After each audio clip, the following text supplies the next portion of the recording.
कभी सोचा है कि एक छोटी सी खरोच लगने पर खून का फव्वारा क्यों नहीं फूट पड़ता? मतलब कुछ तो है जो हमें बचाता है, राइट?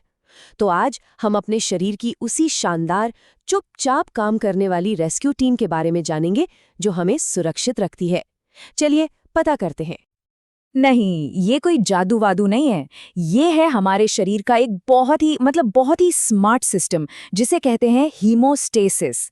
असल में ये हमारे शरीर का अपना इमरजेंसी रिस्पॉन्स सिस्टम है। इसका बस एक ही काम है, ये पक्का करना कि खून वहीं रुके जहां उसे रुकना चाहिए।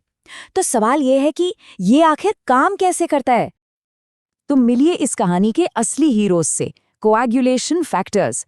ये हमारे खून में तैरते हुए छोटे छोटे प्रोटीन्स हैं जो बस सही सिग्नल का इंतजार कर रहे होते हैं।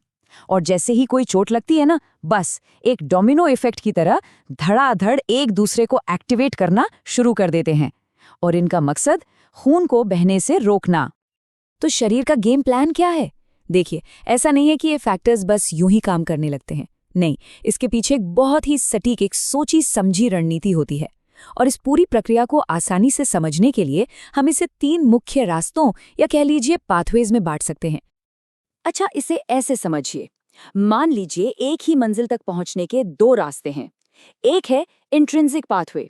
ये थोड़ा लंबा घुमावदार रास्ता है जो तब एक्टिवेट होता है जब खून की नली के अंदर ही कोई गड़बड़ हो। और फिर आता है दूसरा रास्ता, एक्सट्रिंसिक पाथवे। ये तो समझिए सुपरफास्ट शॉर्टकट है। बाहरी चोट लगते ही फौरन एक्शन में आ जाता है। और सबसे दिलचस्प बात पता है क्या है?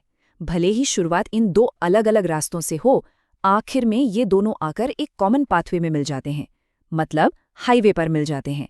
इसे आप फाइनल स्टेज समझिए, जहां असली काम होता है। यहीं पर फाइब्रिन का एक मजबूत जाल बुना जाता है जो असल में खून के थक्के का पूरा ढांचा होता है। और सुनिए, ये सिर्फ किताबी बातें नहीं हैं। इसका असली दुनिया में, मतलब क्लिनिकली, बहुत बड़ा रोल है। जब ब्लड टेस्ट होता है तो डॉक्टर्स जो पीटी और एपीटीटी जैसे टेस्ट करते हैं, वो असल में इन्हीं रास्तों की जांच कर रहे होते हैं।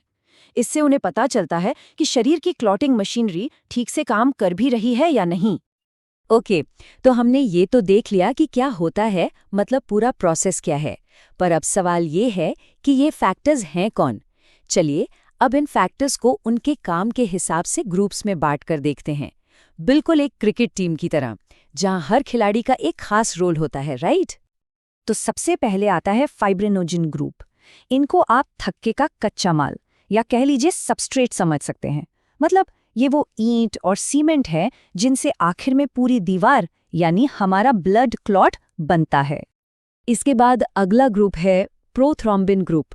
अगर फाइब्रिनोजिन ग्रुप ईंट सीमेंट था, तो ये हैं वो मेहनती कारीगर या एंजाइम्स जो असल में थक्का बनाने का काम करते हैं। और हाँ, इनकी एक बहुत खास बात है, इन्हें अपना काम करने के लिए विटामिन के की जरूरत पड़ती है। ये बहुत इंपॉर्टेंट है। और आखिर में आते हैं कॉन्टैक्ट ग्रुप। इन्हें आप हमारी इमरजेंसी रिस्पॉन्स टीम के समझिए पहले सिपाही मान सकते हैं। जैसे ही खून किसी ऐसी सतह को छूता है जहां उसे नहीं छूना चाहिए, बस यही ग्रुप सबसे पहले अलार्म बजाता है और इंट्रिंसिक पाथवे को किक स्टार्ट कर देता है। चलिए अब जरा सा उस प्रोथ्रोम्बिन ग्रुप पर वापस चलते हैं। क्यों? क्योंकि विटामिन के साथ इसका जो कनेक्शन है ना, उसे समझना बहुत बहुत जरूरी है। ये वो कनेक्शन है जो सीधे सीधे हमारी डाइट, हमारे लिवर की सेहत और खून जमने की ताकत को एक दूसरे से जोड़ देता है। तो ये वो खिलाड़ी हैं जो विटामिन के बिना समझे अपना काम कर ही नहीं सकते। कौन कौन है इसमें? फैक्टर 2, 7, 9 और 10। और इनके साथ ही हैं प्रोटीन सी और प्रोटीन एस। इन सब को याद रखना बहुत ज़रूरी है। और हाँ, इन्हें याद रखने के लिए एक बड़ी कमाल की ट्रिक है। बस ये नंबर याद रखिए, 1972 यानी 1972 और साथ में सी और एस।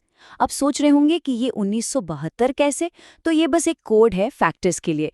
फैक्टर 10, फैक्टर 9, फैक्टर 7 और फैक्टर 2। तो बस 1972 प्लस सी और एस है ना याद रखने का आसान तरीका। और पता है, यही वो कनेक्शन है जो डॉक्टरों के लिए इतना ज़्यादा ज़रूरी है। वॉरफरिन जैसी जो खून पतला करने वाली दवाइयाँ होती हैं ना, वो सीधे सीधे इसी ग्रुप को टारगेट करती हैं। वो क्या करती हैं? वो विटामिन के काम में रुकावट डाल देती हैं, जिससे ये फैक्टर्स बन ही नहीं पाते। और नतीजा, खून के थक्के बनने की जो रफ्तार है वो धीमी हो जाती है। तो ठीक है, अब तक हमने 2 अलग-अलग तरीकों से इन फैक्टर्स को देखा, एक पाथवे के हिसाब से और दूसरा उनके काम के हिसाब से। लेकिन ये 2 अलग-अलग दुनिया नहीं हैं, ये सब एक दूसरे से जुड़े हुए हैं।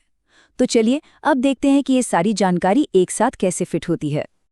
अब जरा सब कुछ एक साथ देखते हैं। एक उदाहरण लेते हैं, जैसे फैक्टर एक्स, ठीक है? तो ये कॉमन पाथवे का हिस्सा है।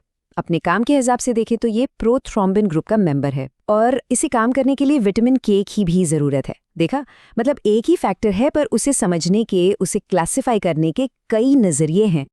और ये सब कुछ हमें एक बहुत ही ज़रूरी सवाल पर लाकर छोड़ देता है। हमने देखा कि ये सिस्टम कितना जटिल, कितना परफेक्टली बैलेंस्ड है।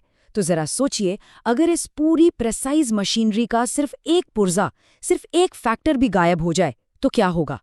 हीमोफीलिया जैसी बीमारियां हमें इसी नाजुक संतुलन के महत्व की याद दिलाती हैं।